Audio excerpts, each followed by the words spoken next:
জামাতের ইফতার মাহফিলে উপস্থিত হয়ে ভাবলাম আজ বাংলাদেশে জামাত শিবির বীর দর্পে এগিয়ে যাচ্ছে।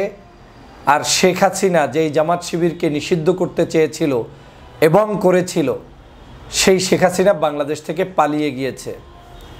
বিশ্বাস করেন, আমি অবাক হয়েছি, অনুপ্রাণিত হয়েছি জামাতের গতকালকের ইফতার মাহফিলটি দেখে। যেই চীনমৈত্রী সম্মেলন তো দূরের কথা, ঢাকা শহরের কোনো একটি 1 স্টার 2 স্টার হোটেলে পর্যন্ত জামাত শিবিরকে কোনো কার্যক্রম পর্যন্ত করতে দিত না আওয়ামী লীগ। ইফতার মাহফিলগুলোতে বন্ধ করে দেওয়া হতো পুলিশ পাঠিয়ে। সেই জায়গায় বীর দর্পে চীনমৈত্রী সম্মেলন কেন্দ্রের সমস্ত স্পেসটা ভাড়া নিয়ে নিচতলা দোতলা সব জায়গায় লোকে লোকারণ্যে সমগ্র বাংলাদেশের বিভিন্ন দলমতের মানুষদেরকে ডেকে এনে জামাত আমির ডাক্তার শফিকুর রহমান সাহেবের দৃঢ়চেতা বক্তব্য সত্যি আমাকে আনন্দিত করেছে। আমি ভাবলাম যে আমরা যখন অনলাইনে বিভিন্ন জায়গায় কথা বলছি, আমরা একে অপরের বিরুদ্ধে কুৎসা রটাচ্ছি, গালিগালাজ করছি, রাজনৈতিকভাবে অসুস্থ রাজনীতি চর্চা করছি, তখন গতকালকের জামাতের ইফতার মাহফিল একটি ঐক্য সম্মেলনের রূপ নিয়েছে। আমার চোখে দেখা যারা কখনোই জামাতকে সমর্থন করে না, ভবিষ্যতেও হয়তো করবে না, এরকম মানুষরা গতকালকের জামাতের আয়োজন দেখে আনন্দিত হয়েছে, উৎসাহ বোধ করেছে এবং তাদের ইফতার মাহফিলকে শিক্ষণীয় হিসাবে গ্রহণ করেছে। গতকালকের বাংলাদেশের সেরা দল বাংলাদেশ জাতীয়তাবাদী দলের অন্যতম সিনিয়র নেতা, স্থায়ী কমিটির মেম্বার, সাবেক মেয়র, সাবেক এমপি জনাব মির্জা আব্বাস সাহেব উপস্থিত ছিলেন এই জামাতের অনুষ্ঠানে। জামাতের এই অনুষ্ঠানে উপস্থিত ছিলেন বাংলাদেশের অন্যতম ইসলামী সেরা দল ইসলামী আন্দোলন বাংলাদেশের চরমনাইয়ের পীর সাহেবের আপন বড় ভাই, যিনি চরমনাই আলিয়া মাদ্রাসার সাবেক প্রিন্সিপাল, তিনি উপস্থিত ছিলেন।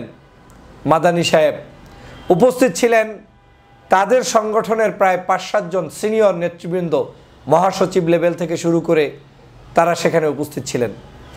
বাংলাদেশের অন্যান্য রাজনৈতিক সংগঠনগুলো, ইসলামিক এবং বাংলাদেশে যারা স্বাধীনতার জন্য, ভোটাধিকারের জন্য 16 বছর লড়াই করেছেন, ছোট বড় সব দলের নেতারা সেখানে উপস্থিত ছিলেন।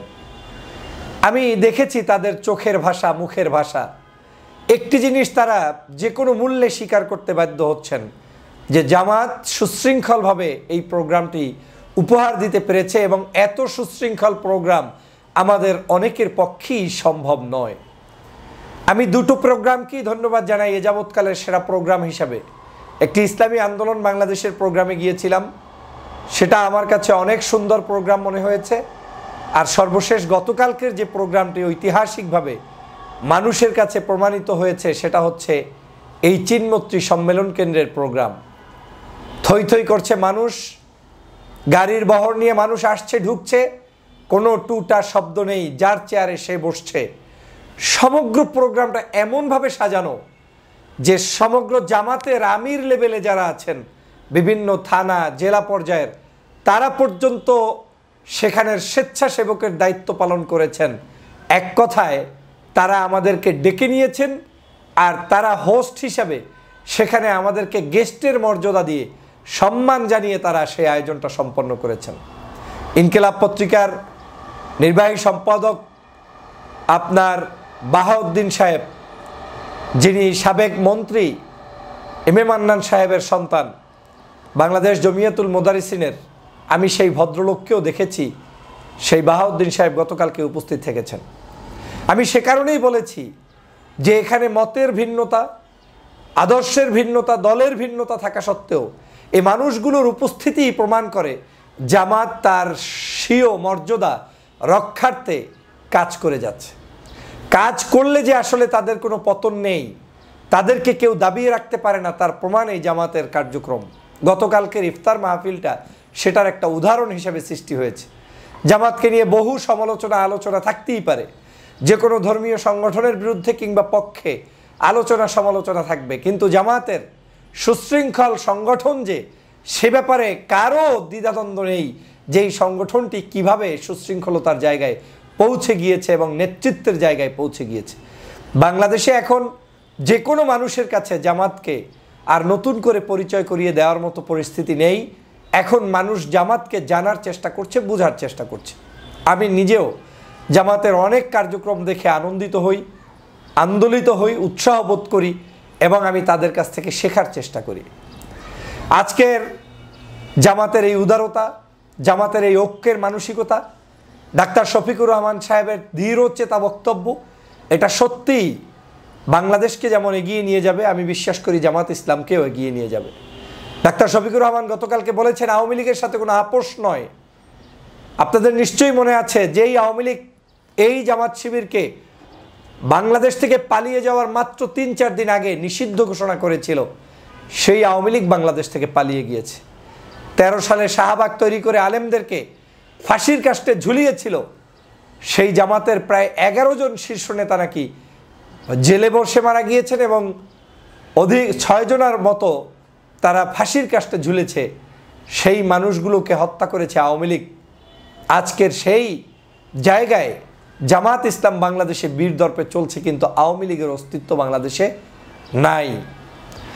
এই চিনমৈত্রী সম্মেলন কেন্দ্রে জামাত জুতা পায়ে দিয়ে ঘুরবে, উঠবে, এ স্বপ্ন দেখা ছিল অসম্ভব গত ১৬ বছরে, কিন্তু জামাত আজকের সেটা পেয়েছে। কেন? অন্যতম কারণ হচ্ছে জুলুম, নির্যাতন, অত্যাচার সহ্য করতে করতে করতে করতে এখন জনগণের হৃদয়ে স্থান অর্জন করেছে। আমি অবশ্যই তাদেরকে স্যালুট জানাই এবং আপনাদের এই দৃঢ়চেতা এবং সংগ্রামী জীবনের জন্য আমি আপনাদেরকে ধন্যবাদ জানাই। পথ অনেক কষ্টের, পথ কঠিন থাকবেই। আপনাদের জীবনের কষ্টের সব কিছুই ইতিমধ্যেই অর্ধেকের বেশি শেষ করে ফেলেছেন। কি আর হারাবেন আপনারা? আপনাদের সবই তো হারিয়েছেন।